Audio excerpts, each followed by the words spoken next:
Well, I asked, you voted, and the results speak for themselves. Looks like the birthday run is on Oblivion this time around. I am legitimately shocked that Skyrim did not win. Figured it was all but certain given its bigger player and fan base. Granted, Oblivion is by far my favourite Bethesda title, so I am more than happy with this outcome. Oh Fable, I'm sure your time will come. Eventually. We shall keep this brief. Like before, the rules are as follows. I am only allowed to use items, armor, weapons, whatever that are given to me specifically. Unlike Fallout, the Elder Scrolls series has some, shall we say, more magical ways of getting rewards that should come in very handy. Also, much like those Fallout videos, I imagine it's going to be primarily a melee-focused run. Of course, that's more than fitting and doable given the fantasy setting, but I'm just reiterating that point so people don't keep asking me to go and buy arrows. Gold can only be used to pay for services such as repairs, recharging magical items, or renting out rooms at an inn. I feel like it would be kind of boring if I just earned a bunch of money and then bought high quality gear. That about covers the basics, so anything else we can talk about when the time comes. So with all that out of the way, let's begin. Character creation is more important than ever, or to be more specific, race selection. The different racial perks and powers can quite literally determine how this plays out. After much consideration, I figured that Breton was the winning play. They start with a natural 50% resistance to all forms of magic, which is going to come in super handy when fighting the numerous mages in the main quest. They also have the gift of the dragon skin power, which can be activated once per day, which is an incredibly useful 50% shield spell which lasts for an entire minute. This means with both active at once, at least for a minute, I will become a complete defensive wall regardless of whatever armor that I'm wearing. I can't say I'm going to be able to make use of the Breton's starting stats that make them more proficient mages, as very few spells are just outright given to you, but that's alright. It won't take long to turn my guy here into a rather effective killing warrior. I name him Splat, one part because I had plans to use a warhammer for most of the run, and because his face looks like this. Now in control, it's the usual song and dance, get berated by Vale and Dreth, wait for the blades, walk to the back of the cell, and then listen to Patrick Stewart inform you that you're the most beautiful person that he has ever laid eyes on. I don't have a way to defend myself throughout the prison escape as you're not given any weapons, and much like the other runs, I decided using my fists was off the table. Fortunately, the blades can cut down the Mythic Dawn with ease. Shame about their captain though. Once they leave and Boris just clearly ignores the rat trying to kill me, we immediately run into our first issue. Ignoring the enemies is simple enough, but the door that we need to pass is locked. You can either pick the lock with the nearby lockpicks, or take the key from the dead goblin and open it that way. So both actions require me to take and use something that is not given to me. Neither of them are quest items either, as they're not flagged as so and can both be dropped, meaning we can't even use that card to justify our actions. So in other words, the run is already failed. That has to be a new record. Honestly, kind of impressed. So, for a peek behind the curtain, so to speak, this was my initial plan, regardless for the birthday run, but when I ran into this issue right at the start, I quickly just shifted gears to Skyrim. I even made another Breton called Splat 2.0 for the occasion. Long story short, I got as far as defeating the first dragon outside of Whiterun before I decided on the idea of putting the run to a vote, thanks in large part to suggestion from people on my Twitter. Of course, Oblivion then won, so I figured, you know what, people want to see it, so I might as well just go through with it. So no, while you cannot beat Oblivion with only gifts and rewards, let's just keep going with the field journey, as for nothing else, I figured it would still be fun to see how the rest of the game plays out under these restrictions. Plus, we can toss up a little counter to figure out how many times the run will actually fail throughout, just to see how impossible it really is. Also, yes, I am keeping that Skyrim footage, meaning I'll have a head start on next year's run. Anyway, I grab the key, open the door, and then toss said key to rid myself of its failure, but not really. Not much more to go over from this point in the prison if we're being honest. The enemies are obviously incredibly weak, so running past and avoiding them is all too easy. Meeting back up with the boys, I let them deal with the assassins for a moment, while I then speak with the Emperor and tell him today is my birthday.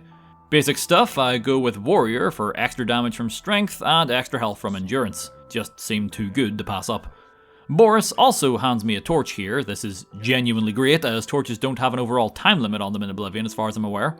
What I mean by that is if you put the torch away, I'm pretty sure its timer before extinguishing resets. Meaning, so long as I'm not using the thing for long periods of time, I now have a permanent light source for the rest of the run. Granted, I know this game like the back of my hand, I don't necessarily need the light source, but figured it would be handy for all of you, given how dark Oblivion can get at times. Again, the blades do the heavy lifting from here all the way up until the Emperor gets a new hole to breathe out of. Boris charges in to take out the final assassin, and then I get to create my class. Combat, strength, speed, acrobatics, athletics, blade, block, blunt, heavy and light armor. An incredibly straightforward class for making the most out of the skills that will be available to me throughout this run. It's such a simple set of skills in fact, that I give it an appropriate name. After this brief conversation, Boris gives me the key to the exit, I run past a handful of more rats, crabs and goblins, and can then safely make my way outside and start my gift collecting proper. First things first, I won't get very far if I can't defend myself. Well, that's technically a lie, but you know what I mean. I actually want to play the game this time.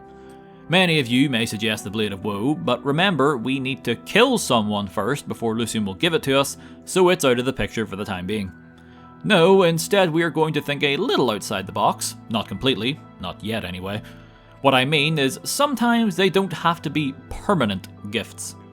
Heading to the Shadenhall chapter of the Fighters Guild and we can speak with Burzcrew Cash about becoming a member. It's a free trial, but he still asks us for our credit card info anyway, regardless we get to join. The reason we are here in particular is that Burz has a job for us right off the bat. He needs somebody to deliver a shipment of weapons to other members in a nearby mine because despite said mine being a 5-minute walk from the town, none of them decided to just come back and get new weapons or repair their own. It's good for us though, because the shipment isn't just like a misc crate or something like that, but rather I get a steel warhammer, bow and longsword, all of which are fully functional weapons that we can use. The bow's kinda worthless without arrows, so I really only have a choice between the hammer and the longsword. I stick with the warhammer for the time, not just for my personal preference of big two-handed beating sticks, but without a shield in my offhand to pair with the sword, I feel like I'm not using it to its full potential if I'm not benefiting from the added armor bonus it would bring. Speaking of armor, that's what I went in search of next. This one's incredibly easy, and I dare say most of you saw this coming a mile away. It's the arena armor. You can technically only get one given to you when you first speak with Owen, so I go for the light armor variant. I figured staying light on my feet would be beneficial, as it would also help me just to move out of the way of certain attacks. I also know of another set of light armor I can procure shortly after this, so I figured I may as well begin working on the skill. With good offense and defense, it was time to start collecting the next most important item, gold. My equipment was not going to last forever, so now seemed as good a time as any to start collecting a nice sum of cash for the inevitable repairs. Best way to go about that was staying put where I currently was and fighting in the arena. The first 2 fights go by with what I thought were zero issues. They only have iron weapons, so I am at least 1 tier above them with my steel, allowing me to quite effortlessly pound them into a fine paste within the arena sand. The problem I had begun to realise was that after only these 2 fights, my weapon had already degraded to half. Turns out these weapons break down faster than their normal counterparts. While that's not particularly an issue right now as I just switch off to the sword and begin getting results, it's going to become an issue very quickly whenever I have to trek through a longer than normal dungeon for story progression or god forbid Cameron's Paradise where I would have no way to leave and pay for it to be repaired. I know it sounds like I am jumping way ahead here, but it was the first thing that crossed my mind when I saw just how fast they were breaking after killing only 2 normal humanoid enemies. I'm able to get a few more matches in with both weapons before they are at their literal breaking point. I'm also sitting at 550 gold after my winnings, just FYI. With that money, I can take the weapons to a fighting chance in the Imperial City and have them both fixed for a total of 72 gold. I also repair my arena raiment for a single gold piece while I'm there. Clearly, repairs were not going to be as expensive as I initially assumed. Truthfully, despite playing this game for over 15 years, I rarely pay to get my gear fixed outside of magical items, as it's just more beneficial to buy repair hammers and do it yourself for the armorer XP. With the weapons back to pristine condition, what's up next? Well, I figured I may as well grab a weapon that isn't constructed from paper mache, more specifically, the Blade of Woe, so here I go killing again. I didn't exactly feel like having the entire city guard descend upon me like a swarm of locusts, so I made sure to target somebody who was isolated. Anytime I think of that, my mind immediately shifts to Athrolor at the camp outside of Kvatch. He spends most of his time in his tent and doesn't put up much of a fight, quite literally the perfect target. Fun fact, back during my first ever playthrough, he was the first innocent I ever murdered. So me doing this now to get the attention of Lucian is giving me some crazy deja vu. The only major difference is I'm not a naked dark elf called Abe this time around. Of course, this piques LeChance's interests, causing him to offer me an initiation contract, and best of all, gifts us the Blade of Woe, our first permanent, non-fragile weapon. The downside to this is that it only does 2 damage, less than the 2 steel weapons I was using before. Beggars can be choosers, so I'll just have to suck it up and deal with it for the time. It was off to the Inn of Ill Omen to put down Rufio, but because they operate on some sort of psychic hive mind bullshit, the guards over in Breville somehow know of me murdering that wood elf outside of Kvatch, and as a result I am forced to head to jail. Not much to lose as of now, so it's not a big deal. Once more, I begin walking the path to the inn. This time, thankfully, not being harassed by guards, but instead just some wolves and your run-of-the-mill bandits. Give me a chance to test out the Blade of Woe, at least. It's fine. Again, damage is depressingly low, but at least it's fast, I suppose. I also bumped into Arano right outside where Rufio was holed up. Due to my brief stint in the Slammer, she offers me the chance to participate in the fetch quest to join the Thieves Guild. Goes without saying, but if there is one guild we most certainly cannot progress through, it is the Thieves Guild. That entire quest line is quite literally the exact opposite of what this run is about. Anyway, I head inside the inn, make my way downstairs, and thankfully can manage to one-shot Rufio with the Blade of Woe, so I don't have to engage in a weird runaround down here. I sleep in the bed that Rufio was keeping warm for me, causing LeChance to appear once more, and tell me the password to get into the sanctuary back in Shadenhall. There's just one teeny tiny problem with all of this. The door to the sanctuary is locked, and I have no way to pick it. Far as I'm aware, there is not one person who just gives you free lockpicks. I could go buy some, but that goes against my money can only be exchanged for services rule. Someone in the Thieves Guild may give you a few for a quest. Honestly, I don't remember, but like we went over, there is no way I can do that quest line without failing going against the major rules of the run. I ponder for a time about what to do, or whether I should just consider the Dark Brotherhood a bust and go try something else. But then, I recall that there is a tower stone just across the lake from the Imperial City waterfront. Heading to this tower and touching it gives me the Warden Key and Master's Hand great powers. The Master's Hand is ultimately useless as it just temporarily increases your armorer skill, but Warden Key is a power that, once per day, can open any lock so long as it doesn't require a key or is very hard. So I can now head back to the Sanctuary, use the power to open the first door, and then use the passphrase to pass the Screaming Whisper door and finally get to be a part of the family. The rewards to come from the quests will certainly be helpful, but truthfully, the best gift I get right away from Uchiva, that of course is the Shrouded Armor and Hood. Not only does it provide ever so slightly more protection than my arena gear, but it also has enchantments on it that improve most of my important stats, primarily an overall plus 10 to my blade skill. With these new gifts, I felt unstoppable. Sounds silly, I know, but I was just happy that I had good armor and a decent weapon for now. I also decided to start working for the Dark Brotherhood. Feel like I can get decently far in their quest line before I'll need to call it quits. May as well see how far and reap the rewards along the way. First up, Captain Tussaud in the Imperial City.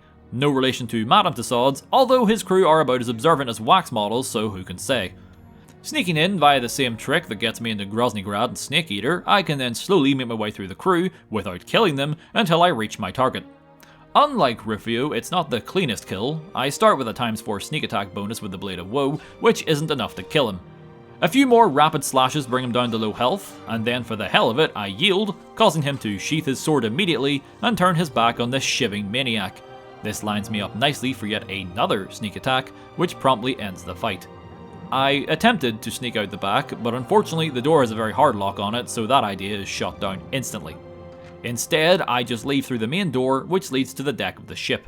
With a little bit of luck, and let's be real, jank, I can exit the cabin right as the other 2 pirates enter, causing me to flee completely unseen.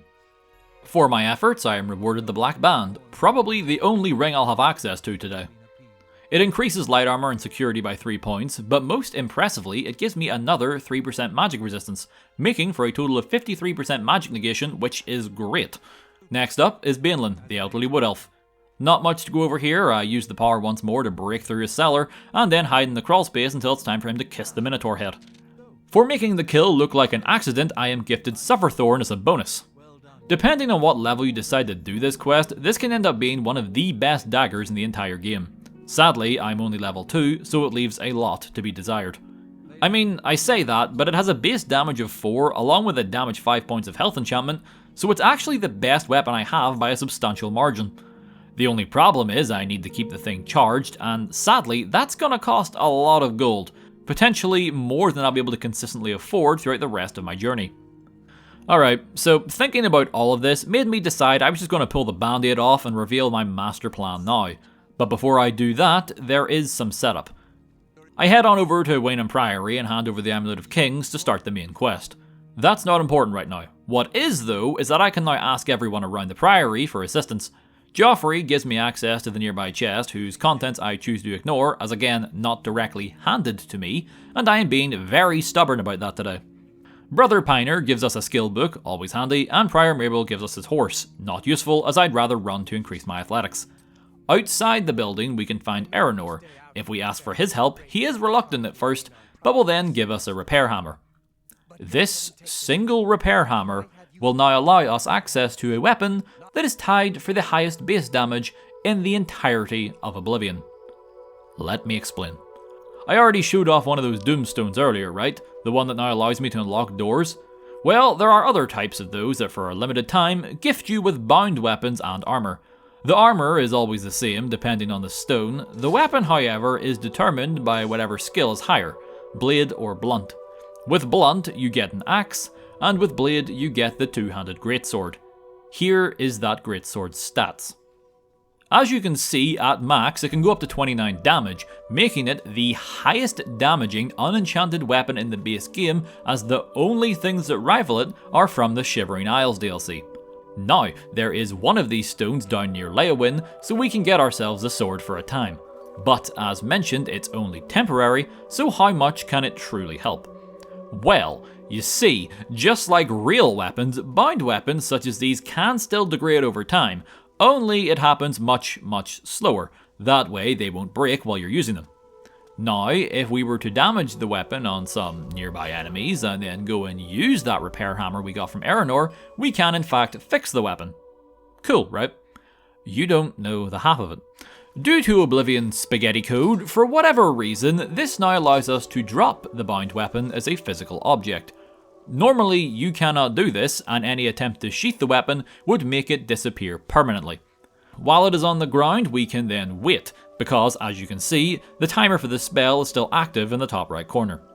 We want to wait out that timer. Once we do, the armor that we had rightfully disappears. The bound sword, however, is still there. We can then pick it up, and now we have access to a permanent bound weapon that we can equip, sheath, drop, do anything you would with a normal weapon. Hell, you can even enchant it if you want. No matter what, it will never disappear. This also works for any bound weapon or armor, by the way, so you could theoretically get yourself a full suit of this armor and weapons only about an hour or so into the game if you know what you're doing. Also, a bonus fun fact, the weapons and armor are weightless, so you can carry as many as you want. My initial plan when I was considering doing this run for my birthday this year was that I wouldn't use the bound trick until the battle at the Great Gate. However, I then thought, it's my video, it's my birthday, I can do what I want. Plus, let's be real, this is probably the only time I am ever going to get to abuse this glitch in a run, so I may as well savour it for as long as I can. The only thing I decided to not do was go and get all the armor. For one, the repair hammer would more than likely break before I could get it all, and two, this way I'm like a glass cannon build, which should keep things interesting. With the weapon in hand, I figured it made the most sense to just blitz my way through the arena, seeing how most of the common rabble couldn't stop me. I would like to point out that while I did struggle with the Grey Prince and eventually overcame him through sheer determination and the Dragonskin power, I wasn't technically the champion. That was Porkchop. In the penultimate fight against the Yellow Team's champion and her two cronies, Porkchop ended up landing the killing blow on all three of them, one after another. He even did most of the work leading up to those kills. Honestly, I was just there to spectate. So, all hail your true Arena Grand Champion, praise be to him and all his glory, may your victories be bloody and your bacon delicious. With the arena over with, I now had the ability to do weekly matches to earn some more gold indefinitely. So long as I am careful with my equipment, I shouldn't need to worry about repairs now. Most of my winnings end up getting spent on skill tutors around the Imperial City. I wanted more levels under my belt to make things more interesting, plus it would be required to get past a certain obstacle in the main quest. Speaking of, despite my new gear, I don't immediately run off and start saving the world from the ever-spawning hell portals. Rather, I take up my next contract for the Dark Brotherhood, one that has me retreading familiar territory, as I am tasked with returning to the section of the Imperial prison I just escaped from in order to assassinate Valen Dreth, the most racist man in all of Tamriel, if his different comments in all the different races are anything to go by. You want to know what the most stressful part of this return trip was? It wasn't the enemies in the sewers, it wasn't even avoiding all the guards on the way back to my cell. No, the most annoying part of all of this was trying to get the Warden spell to unlock these types of damn gates. You have to be so precise with where you hit them, otherwise the power flies right past them and you have to awkwardly wait around for a full 24 hours before getting another shot. In fact, I'm pretty sure you just straight up can't use the spell on Dreth's cell, as after countless tries, it never once connected with the door. You may think this makes the quest impossible, given that I cannot just take the key that is sitting on the nearby table, but you would be wrong. Just as the spell passes through the bars, so too can arrows. Making use of the bow from the Fighters Guild shipment quest, we can then end Dreth's miserable existence. If you are wondering how I came about the arrows, it's honestly a lot more straightforward than you might believe. They are the arrows that other combatants hit me with in the arena. Every now and then when you're hit with an arrow, it gets added to your inventory. This goes for Skyrim as well, by the way. Thankfully, I was reduced to a pincushion more times than I care to admit in the arena, so I had enough arrows to forward that kindness onto Valen Dreth. With the job done, I then left the way I came, as I once more cannot take the key that unlocks the door to the upper part of the prison, plus it's an unpickable lock, so the warden power is useless. I sneak past all the guards again, and then return to Vinciente for my reward and bonus due to not killing any of the guards.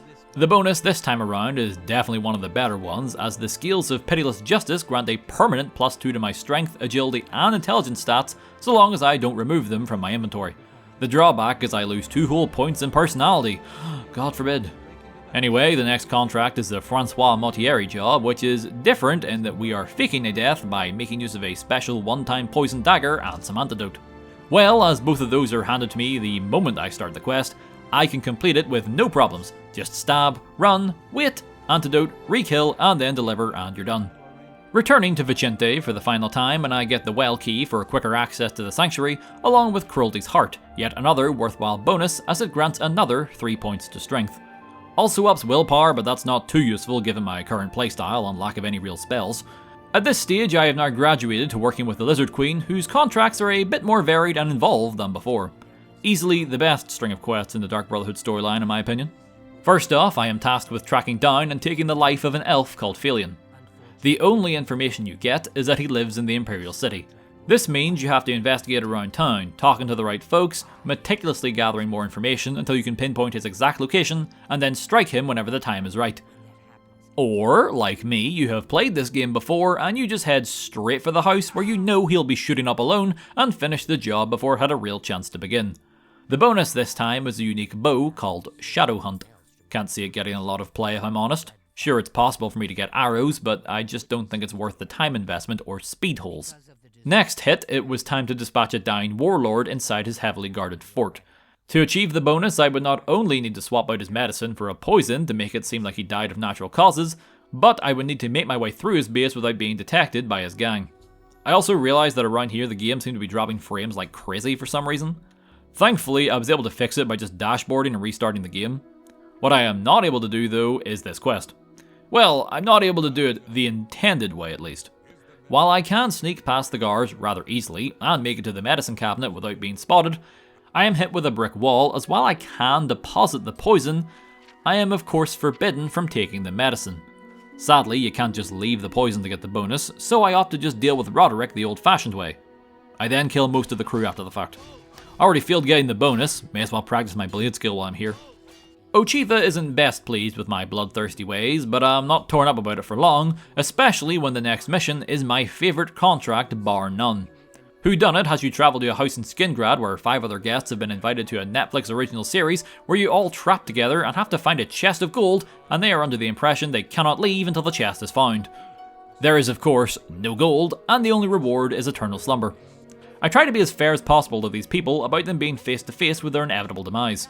Not only do I come in my full assassin's getup, but the very first thing I say is that I am here to kill them all. They think I'm hilarious, and then I see about getting to work. The first thing I do is play the persuasion minigame with everybody. That way I can be in all of their good graces, and they are less likely to suspect me whenever the bodies start piling up. Talking with the old woman again, and she suggests we form an alliance to find the gold faster. I agree, and send her down into the basement. Alone. You can see where this is going. Everyone is now on edge as news of the murder has spread.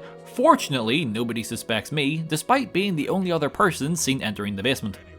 I do another round of chats, and this time convince Duvessi to head into Primo's room and wait for him there, seeing how she has the hots for him. This, of course, makes her another easy target. The plan now was to head back downstairs and see about separating the group some more, but to my utter shock and I suppose joy, Neville, the retired soldier of the Empire, was just napping in the very next room. I of course took this golden opportunity to thin out the herd even further. All that leaves is Primo and Nels the Naughty. Given that I was able to convince them both to trust me, neither think I am the killer, and I can now convince one of them that the other is the assassin, and then they will kill them for me. I sway Nels to my way of thinking and get him to do the deed.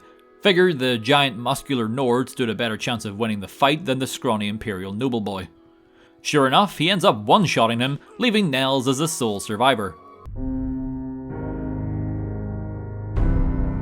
That is, until I suffocate him with a nearby plate of muffins. The bonus this time is the Night Mother's Blessing, which is yet more permanent bonuses to my skills. This time it's a further +2 to Sneak, Security, Acrobatics, Blade, and Marksman. Pretty good stuff. I have one more mission for Ochiva, and it is finally taking down Adamus Philida, the Imperial Guard captain who has been disrupting the Dark Brotherhood for years. He has now retired and spends his days in the city of Leowyn. No idea why he chose the second worst city behind Bravil to be his retirement home. Also, yes, Kvatch is included in that list. To carry out the deed, I have been gifted a special arrow that will instantly kill him should it hit him outside of his armor. This means, should I wish to make use of it, I will need to figure out when he decides to ditch the suit.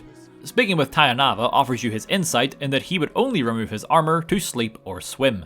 Of course, attacking him in the guard barracks, sleeping or not, is just asking for trouble, so we need to find out when he is going to decide to take a dip. This is as easy as just waiting around the local pool until you see him begin to approach. Took a minute to find a location where I wasn't in his or anyone else's line of sight, but as soon as I did, I let the arrow fly and quickly wrapped up the mission. To be fair, I could have just stabbed him, using the arrow isn't even required for the bonus. To get that, you must remove his finger and leave it in the desk of his replacement back in the Imperial City. Of course, I can't loot his body, therefore going full Gollum on his finger is out of the question. Granted, the bonus this time around is just more cash, so I won't lose any sleep over it. With that done, I'm told to go and meet back up with Lucian again, as he has a special order for me. I'm supposed to travel through the fort and make my way through its traps and monsters before facing Lachance, but I'm also aware of the nearby secret entrance in the tree that will skip the entire thing and take me right to him. He tells me that his superiors believe there's a traitor in the Shadenhall Sanctuary, and that they have known about it since before we joined, therefore we are not a suspect. He then decides that the only course of action is a good old-fashioned purge. We happily oblige. I didn't silently kill them, as ironic as that would be. No, rather I charged in head first and just began swinging until the game told me to stop. The only annoyance was that Talandril was on her way to Leowyn during this, so I had to track her down on foot. Well, I tried to run after her, hoping to take her out on the road, but as you can see, every time I got close to the quest marker, that is her by the way, it would suddenly jump a huge ways down the road. This happened 3 times before I just said to hell with it and travelled to Leowyn and waited for her there. As soon as she arrived, I attacked her on sight and dealt with her before she had a chance to retaliate. Surprisingly, this did not gain the attention of the guards, or anyone for that matter. I guess they don't really care given the whole assassin thing. I return one final time to Lucian and he accepts me into the Black Hand, and now all of my contracts will come directly from dead drops left by him. There is only one problem with that: the dead drops are notes, placed in containers. This means I cannot continue with the Dark Brotherhood storyline. And before anyone asks, no, you cannot read books that are inside containers like you can in Skyrim. I tried. So in other words, the only way to receive my next quest is to specifically loot the dead drop, which is against the rules. Not much can be done about it, I'm afraid, so it was off to do other things once more. At this point, I began spending my gold at various trainers again. Not so much for the skills they were providing specifically, but because they were helping me level up. With all of the gold that I had, I was able to level up twice to level 5, and in turn, pay for 10 different lessons. Now was probably as good a time as any to get the ball rolling on the main quest, so it was off to Kvatch. I initially bypassed the gate as people have mentioned in the comments before that you don't have to close the gate to get Martin, you only need to get rid of the Daedra outside the chapel in the city. So I do that, as the only annoying Daedra they have so far are Clanfear runts. As usual, what makes them a pain is they reflect a certain percentage of physical damage right back at you, so I suppose I'm my own worst enemy here. The rest of the invading force is mostly made up of scamps and your occasional Dremora, so nothing too out of the ordinary for our current level. After the outside is clear, I enter the chapel, and wouldn't you know it, Martin still refuses to leave these people to their fate until I can close the Oblivion gate. Guess we're making a trip to hell then. It's the first gate and I'm still a relatively low level, so Oblivion isn't punishing me too hard just yet for my terrible stat allocations. The sword is clearly carrying me, that much is clear. The game doesn't really expect you to have this kind of damage this early on. I am savouring every second of it I can before they start to scale with me. All is going well, right up until I confront, fight and easily kill the Dremora Sigil Keeper. He holds the key to the higher part of the tower that I need to get to in order to close the gate. It's also one of those doors where it can only be opened with its key. Once again, the Warden spell is useless. This means the run fails once more as I need to take the key. Only other way to get past it would be paintbrushes and maybe a high enough acrobatics skill, but as far as I know, there isn't a single soul that gifts you a paintbrush, so that idea is rendered moot regardless. At the very least, the rest of the climb is smooth sailings until we reach the Sigil Stone. You could count the Sigil Stones as another fail I suppose, as you do need to take them, but unlike the keys, I'm not using them after I take them, I am briefly knocking them from their pedestal and then immediately dropping them. Honestly, it's kind of up in the air. Once we are back outside Kvatch, we assault the walls with the captain and his men, and miraculously, the Daedra have all respawned. I was able to defeat them all on my own before, so of course we wipe the floor with them once more now that we have backup. I can then finally convince Martin to come with me, and we leave for Wayne Priory. Yeah, we ain't staying to help out Kvatch. To complete this quest, you need to retrieve the Count's signet ring, so ultimately we would be fighting our way all the way to the end of this quest, only to be unable to finish it at the final task. Once we arrive, the Mythic Dawn are already well into their assault. Not that Martin seems to care. In fact, he seems to have dozed off. The combined efforts of me, Martin, Piner, and Joffrey quickly dispatch the Red Road robbers, unfortunately not fast enough it seems, as they still manage to get away in the confusion with the Amulet of Kings. Realising that a small open plan house in a stable may not be the best place to hold down and protect the last true Emperor, the three of us head off to Cloudruler Temple. I guess Brother Piner is just on house-sitting duty until further notice. While the blades yell out of sync, I practice my acrobatics on the temple, as well as my cinematic Batman rooftop perching until I'm needed. After the ceremony, Joffrey invites me to join the blades, I accept, and he gifts me an Akaviri katana, the single-handed one. A suit of armour would have been way more helpful, as honestly I don't see us getting much use out of this sword. My first official task is to meet back up with Boris and see what he has learnt about the Mythic Dawn since we last saw each other. Before that though, I began some AFK grinding. Not indefinitely, just the skill increases you can get from watching the two blades sparring, as well as the two hand-to-hand combatants outside the arena who seem intent on breaking each other's wrists. As I am in the area, I also pop into the arena itself to take part in my weekly match for some more gold. The fight was against two goblins and a troll. Ironically, the troll ended up being the easiest out of the three for some reason. Really, the only annoyance was the goblin with the shield, who was very intent on delaying his death. For murdering three somewhat innocent creatures, I am rewarded 570 gold pieces, meaning, if we do the math, a life is worth roughly 190 gold if we break it down. Rather than dwell on that, I'll just continue to use this money for training and repairs. Back to the plot, we meet up with Boris, we play a little game of follow the leader. Sadly, one of the participants gets a little too into the game and we have to kill him. This is where, the run fails once more as I need to search the man and take the book from his person. I tried seeing if Boris would take the book, but he refuses to do so. Put a pin in that sentence as I'm probably going to repeat it real soon. We take the Bloodstained Volume 1 to Darmina in the Arcane University, and she very kindly gifts us the second book in the series right away. Tracking down tomes 3 and 4 proves to be slightly more involved. There is a few ways to get the third book, but luckily for us, the way that keeps us on the right track for the run is also the most simple. I just wait for Gwyneth to purchase the book, and the moment he does, I reveal to him who the Mythic Dawn truly are, and he becomes so terrified at the idea of joining a cult of assassins that he hands us the book right away. He also points us right towards the meeting point to get the fourth book, meaning me and Boris decide to reminisce over how we first met by taking yet another delightful stroll through the sewers. Once we arrive at the meeting point, we are given a choice. Let Boris meet with the representative and we jump in when things go south, or we meet with him and he backs us up. Well, long story short, either way the outcome is the same. If we meet with them, before we can even really start conversing, Boris is spotted by the other members of the Mythic Dawn, and as a result, it's an all-out brawl. I then have to loot the body off baby Cameron and once more fail the run. Letting Boris do the talking, and again, no matter what, we all start killing each other, as even if you're out of the way and outside their line of sight, the guards always alert to your presence, meaning they won't just give Boris the book. We off them again, and then we'll have to once more take the book and fail. So either way, it's yet another notch on the failure board. Taking the books of failure back to Darmina, and she tells us that there is some trick to learn from them, and that will lead us to the Mythic Dawn's hideout. We can either wait an in-game day for her to spell it out for us, or we can just go to this spot in the Palace District at 12 noon and figure it out for ourselves. Their base is just up north of Shadenhall. On the way, I end up passing by that mine I was asked to deliver the weapons to so long ago. Somehow, they've all still not been massacred by the goblins inside, and seeing how I have a suitable replacement for them by this stage, I opt to just hand over the shipment and actually do the quest. Nothing much to go over. The 3 guild members are seemingly like bloodhounds and can sniff out and locate every single goblin in the cave in a mere moments. I managed to take down a few myself, but it's not very long before I'm told that my business is concluded. I return briefly to the guild to collect my pocket money, but that's not really important. What is important is that killing those goblins has left me with an insatiable bloodlust, one that I plan to fill with the blood of the Mythic Dawn.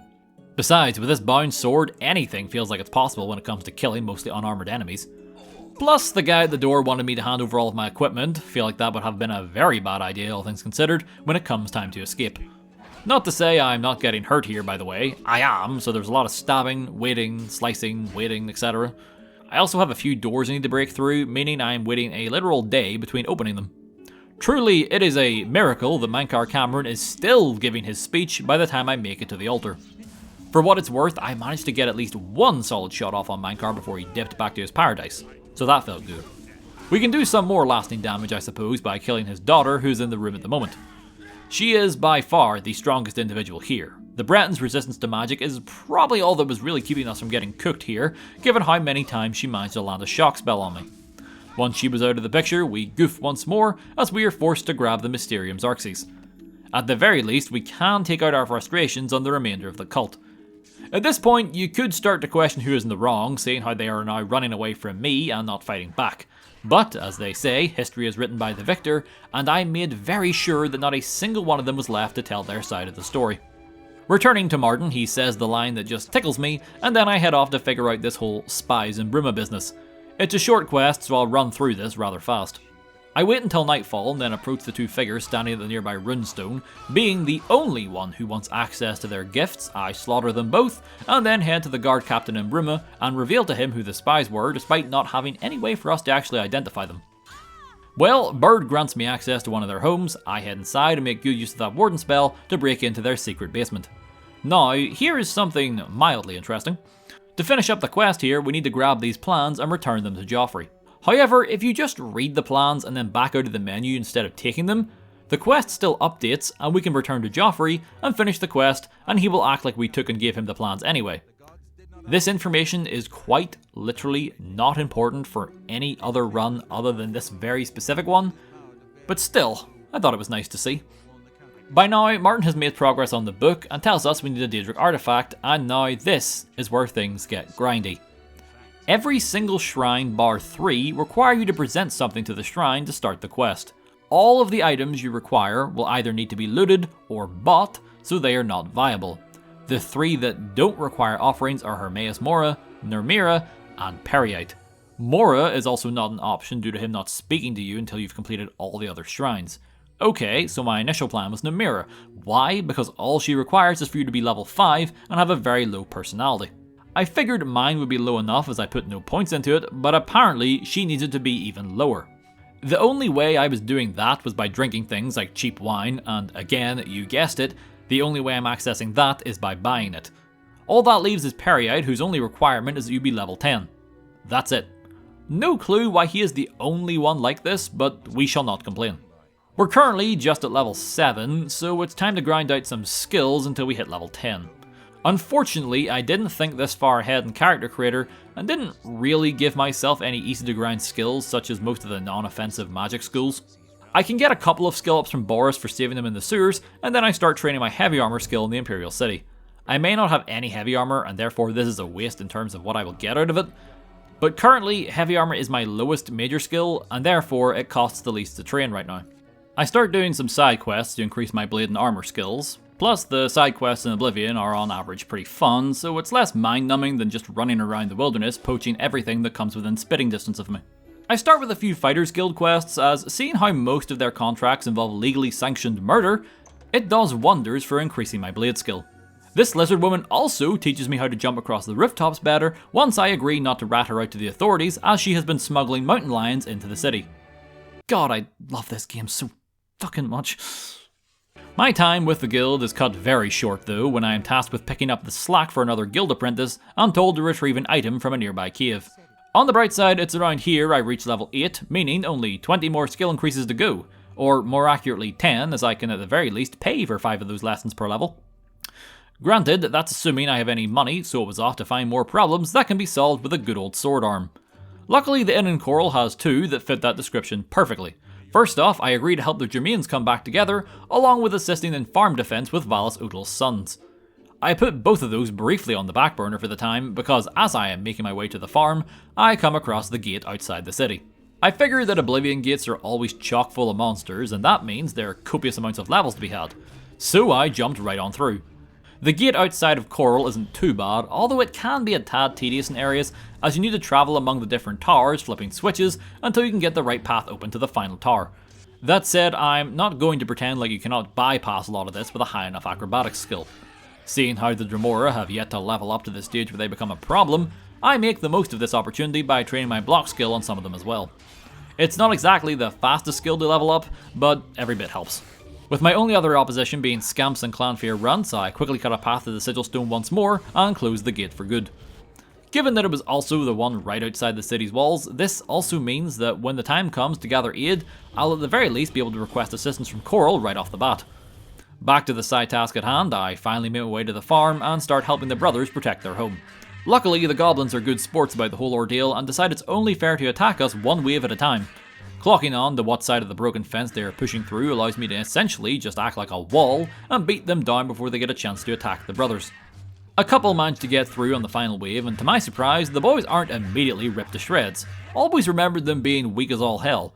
Maybe I'm just used to doing this mission way later when the goblins have far out-leveled them.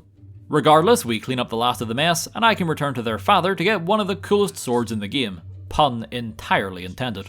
Even in the single-digit levels, this sword is still remarkable. It being a short sword also makes it incredibly quick to boot. By now, enough time has passed that the Germains have met up, got reacquainted, and are now ready for the second part of their quest. They wish for me to reclaim their old house. It's a nice short and simple task. I just head south to the house and began wiping out the ogre infestation.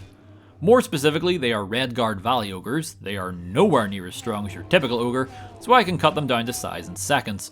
There also aren't that many of them either, so it's not even that impactful to our XP gains. For my trouble, I get a measly 150 gold. So it's back to the arena once more to help line my pockets. It's the same 3 creatures as before, so nothing new here. I do a little side gambling while I'm here, and as luck would have it, the odds are in my favour, and I make a nice little sum of 200 gold. I suppose I could sit here and save scum for infinite money, but to be blunt, that sounds immensely boring, so I'll pass on that idea for now. You know what does get you good money though? Abiding by the will of the local town psychopath and agreeing to murder 3 separate individuals. Glarthir's quest involves 3 rounds of spying that reveal absolutely nothing, but I wish to remain in his good graces for my paycheck, so I tell him exactly what he wishes to hear. When he orders me to do away with them, I figured that trying to sneak into their houses with the warden spell would take far too long, so I just began chasing after them in broad daylight and hacking them apart as they tried to flee. Naturally, I am arrested, but in a weird twist, that's kind of a good thing. Like, my skills will degrade while I'm behind bars, but your progress to the next overall level won't, meaning, since I am a few levels lower on my skills, they will take less experience to level up again. Back to what's important though, I return to Glarthir and receive my 1000 gold, which I immediately spend on blunt training from Azan back in Anvil. Much like working on my heavy armor before, I am only choosing blunt because it is cheap. Thanks to this, I reach level 9, and as soon as I do, I pay for more training, and then see about getting the final handful of levels that I need. Long story short, I decide to tackle the Oblivion gate outside of Anvil for the same reasons as before. It's full of punching bags, and that's good enough for me. This one is a bit of a double-edged sword though. While yes, it has lots of enemies to sink my teeth into and even get enough to reach level 10 once I get back to the real world, it also has lots of enemies who are now hitting me rather hard. Even my Magicka resistance can only do so much against an onslaught of fireballs from the Flame Atronachs.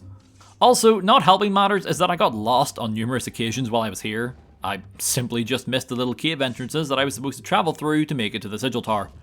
Well, at least I wasn't having the absolute worst time here. No, that most certainly goes to this gentleman. After 20-ish minutes of being a blind idiot, the hamster in my head finally begins to pick up the pace, and I am able to find the correct entrance leading to the tower. Fighting up the tower is a repetitive process, not just here, but as in like every Oblivion gate, as you have to do some variation of this ascent, and as of right now, it is no more difficult than what has come before. First things first, I make sure to repair my equipment, the sword is fine, my armor is another matter entirely. To stop me from repeating myself, after just about every major encounter from here on out, I must return to the local blacksmith to have my shrouded set repaired, as everything hits hard enough now to guarantee it breaking on longer than average trips. But that's not super important. What is that now after 3 hours of grinding gates and side quests, I have reached level 10 and can begin heading straight for Peryite's Shrine in the hopes of getting back on track with the main quest. The shrine is right atop the H on the word Silverfish on the map, so the most direct route there is travelling to the stables outside of Breville, and then just swimming east while staying close to the coast. I passed by the Breville gate and briefly contemplated going in, but we shall circle back to that later. While it's quite the walk to the shrine, nothing of interest happened on the way. Literally, the only enemy I came across was an imp. Arriving at the shrine, and we notice that everybody is in a deep slumber, as while they're all standing upright, attempting to talk with any of them just hits us with the such and such is unconscious message.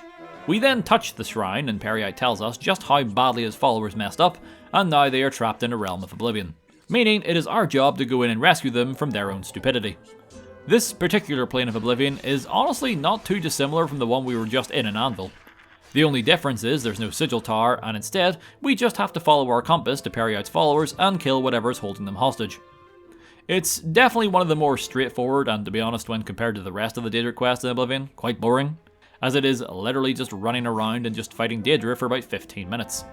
So yeah, unfortunately it's one of those scenarios where the prep time to be able to access what I needed ended up being substantially longer than the end goal itself. On the bright side, I got some great use out of Chill Rend here. The weakness to frost and frost damage enchantments absolutely decimated the Flame Atronachs. The problem is, it can only hit 100 times before needing to be recharged, and as I soon found out, recharging costs a lot of money.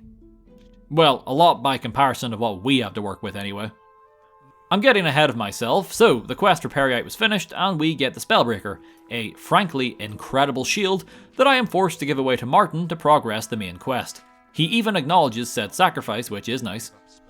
With that task finally out of the way, we can proceed to what else but more Oblivion gates. Well, specifically the one outside of Bruma. Before that though, I take a nap and reach level 11. Oh yeah, I'm gonna keep leveling up by the way. Should keep things interesting, plus I want more points in stats like strength and endurance. It does mean that higher level variants of creatures will start to spawn more frequently. Case in point, when tackling the Oblivion Gate with Bird and the boys, we are almost exclusively fighting Flame Atronachs.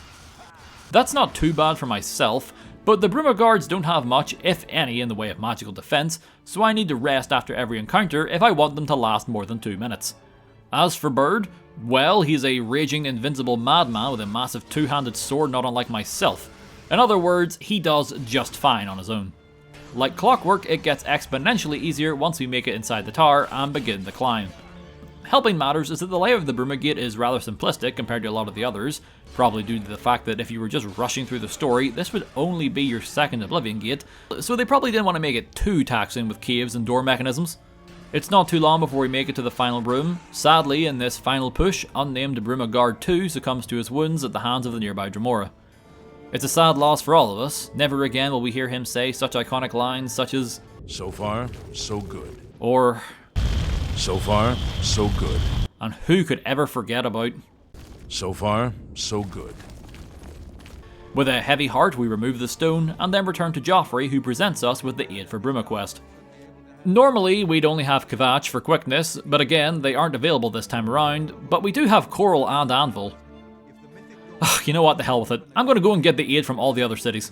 I mean, why not? The gates haven't proven all that difficult thus far, plus I only need to do 4 more for Sheedenhall, Breville, Leyawiin and Skingrad. So yeah, I put the story on hold momentarily once more. I start with the Breville gate as I did mark it earlier. I am immediately presented with a massive gate blocking my way to the main tower. You are supposed to head to the other towers and find the switch that opens the gate, or you can just as easily do this. From here, it's an easy jaunt up the tower until yet again we swipe and drop the glowy magical orb. Leyawiin is up next, as it was the closest after all. It's a bit of a bigger area to traverse through this time around, but things only started to get dicey when I made it to the sigil chamber. I ended up getting the attention of the Daedra when I was on death's door, meaning I couldn't retreat to heal as they would follow me, and any attempt to fight them all would end in my death. Although, to my credit, I was able to take a couple of them with me before my demise. It took about 5 or so tries before it finally occurred to me that I am choosing to fight them. You don't have to beat them, you can just run by and take the stone and be done with it, as they all disappear bar a few stragglers whenever you close the gate. In other words, I end up doing just that. Now, before I tackled the Shadenhall gate, I ended up going through with the quest for Mizoga and Leyawiin. I simply forgot what the reward was and wanted to see if it would be worthwhile. Spoiler, it wasn't. All I got for my troubles was a Leyawiin shield, the same ones the guards use. Sure, me and Mizoga get to become knights, but she ends up biffing it in literally our second mission fighting some bandits. All this really served was to waste time. Well, I guess I got a level out of it, so it's not all bad. Speaking of knights, we are off to help another, as the Shadenhall gate has us rescuing the Knights of the Thorn, after they idiotically stormed the Oblivion gate in an attempt to prove their worth. It went poorly. 2 of them have survived, one of which is the Count's son, Farwill, whom I have been sent to rescue. Of course, we cannot just drag him out by his pointy ears, but rather we must now lead him to victory in closing the gate. Much like how the Bruma gate was very short and sweet despite the fact you had allies, this one seems to follow suit. Truthfully, it's a much easier gate overall, mostly just fighting scamps and the occasional Dremora. Still make sure to put everyone down for a few winks though between brawls so they don't die prematurely. I don't necessarily need the reward from the Count for Farwill's safe return, but that doesn't mean I still don't want it. Once we save the day, Farwill himself makes me an honorary member of the Knights of the Thorn and gifts us a medallion. It's an enchanted necklace that increases my speechcraft by 10 points. It's good to wear if I want to butter somebody up, but that's about it. His father, on the other hand, promises aid for Bruma, but also offers me a selection of 2 rewards. I chose the sword, simply because I like how it looks. All that leaves is Skingrad. It's off to a bit of a rough start when I'm murdered before even being able to enter the damn thing. It's fortunately not a preview of what is to come. That said, this was still the longest gate by far. There are 3 towers, including the one we need to scale. Problem is, we must venture up the other 2 to flip some levers to open the way to the main one. And no, it's not like before where we can just jump around some gates. This time the levers are connected to bridges that extend to the main tower, so I need to flip at least one of them to be able to access it. When I'm able to carve my way there and get the bridge going, I honestly couldn't remember how to get down to the bridge itself. Naturally, I would need to backtrack and find the right door, I assume, but I decided to go about this the quick way by letting the intrusive thoughts briefly win as I jumped down to the walkway below. The drop would have more than likely killed me if I did it all in one go, but thankfully I was able to land on a tiny part of the tower that was sticking out, and from there I could then somewhat safely make it down to the bridge itself. I then quickly rest and heal up before making my way to the end of this final gate. I request an audience with Sir Scrape and Lick, and he offers me the aid of his troops. Alrighty then, enough lollygagging, it's back to the main quest, and this time we are off to an old tomb to retrieve the armour of Tiber Septim.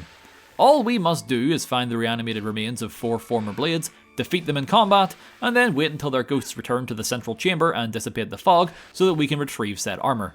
Sorry to make it seem so inconsequential, but these sacks of bones barely put up a fight. To put things into perspective, the 2 random skeletons who jumped me outside the tomb put up a better struggle than they did. The most annoying they got, I suppose, was when one of them had a disintegrating enchantment on his weapon.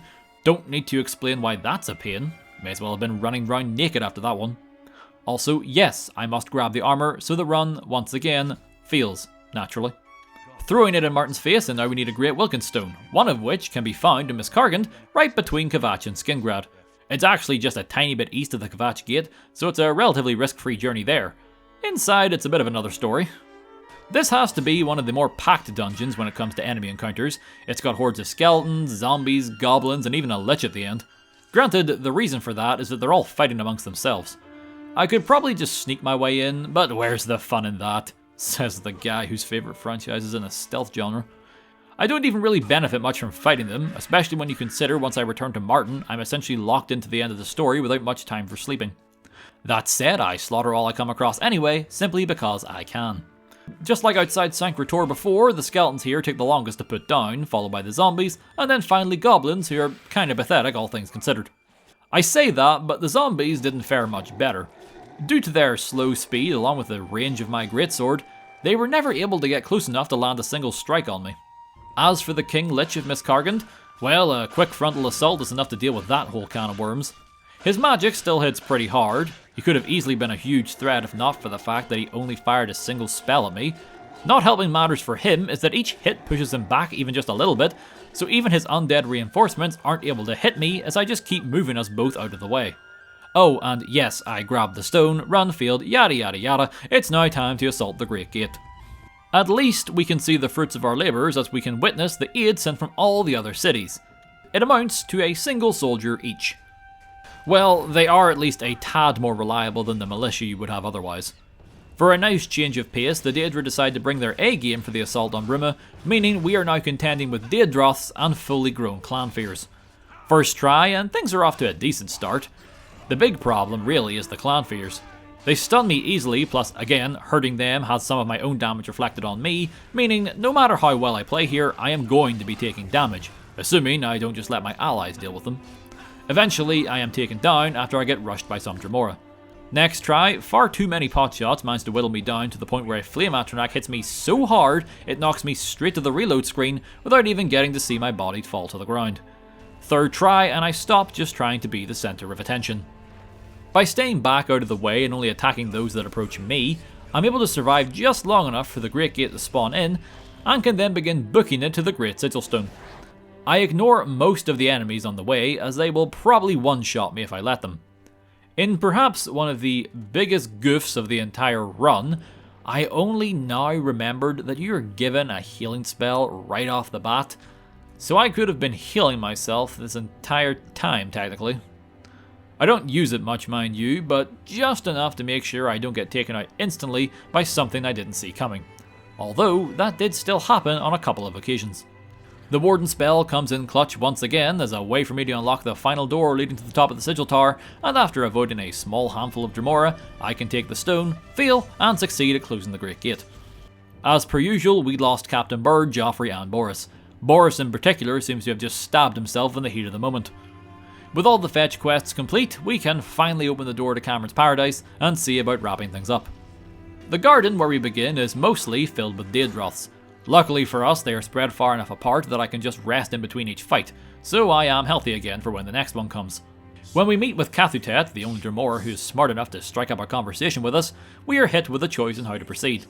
We can either fight him in a duel to the death and take the bands of the Chosen from his body which are needed to proceed, or we can offer him a service and be rewarded them instead.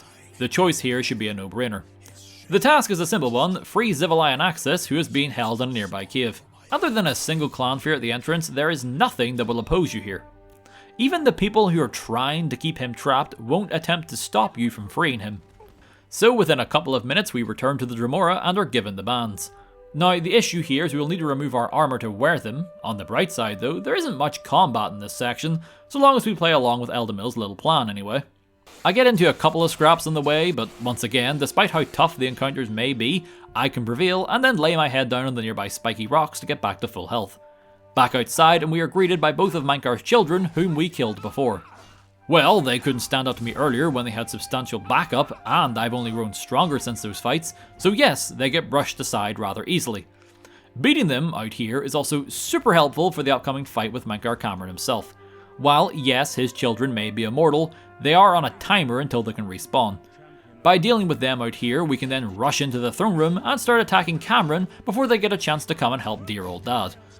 Eldamil is also backing me up, so for once it's a 2-on-1 in my favour. Mankar Cameron doesn't have a whole lot in the way of physical defense, so we can cut him down to size and be done with him in a rather anticlimactic fashion. Also, yes, we messed up the challenge one final time by looting the amulet off his body before being transported back to Cloudruler Temple and handing it off to Martin. Okay, so like, not to downplay the literal climax of the story, but after the Daedra attack the Imperial City, all you and Martin have to do is walk through a grand total of 2 area transitions before he unleashes his animality and just bites and burns the shit out of Dagon, sending him running home to hell. I then watch Martin get stoned, finishing the game, and proving you really cannot beat Oblivion with only gifts and rewards. Like I said, gotta be the fastest a run has ever failed. Probably the most times a run has failed throughout a video as well. Still, I enjoy the concept, and you did all vote for this, and it would be kind of underwhelming if the video only lasted 2 minutes. Although, it would have been kind of funny. I'll take any chance I can get to play Oblivion, and I'm hoping you all enjoyed the run as well, as I do have another idea for a much shorter Oblivion video that I may try and get out before the end of the year, but we shall see. I've got a couple of other runs I really want to get to first. Plus, I think I should finally bite the bullet and finish that Caltrops run in Fallout 4 I started over a year ago. Regardless, that's going to be the end of the challenge video. If you enjoyed what you saw, consider giving the video a like. If you're interested in more challenges in the future, feel free to subscribe. I'm trying to run these videos out fairly frequently. My name's Nerbit. Stay safe everyone, I'll see y'all in the next video.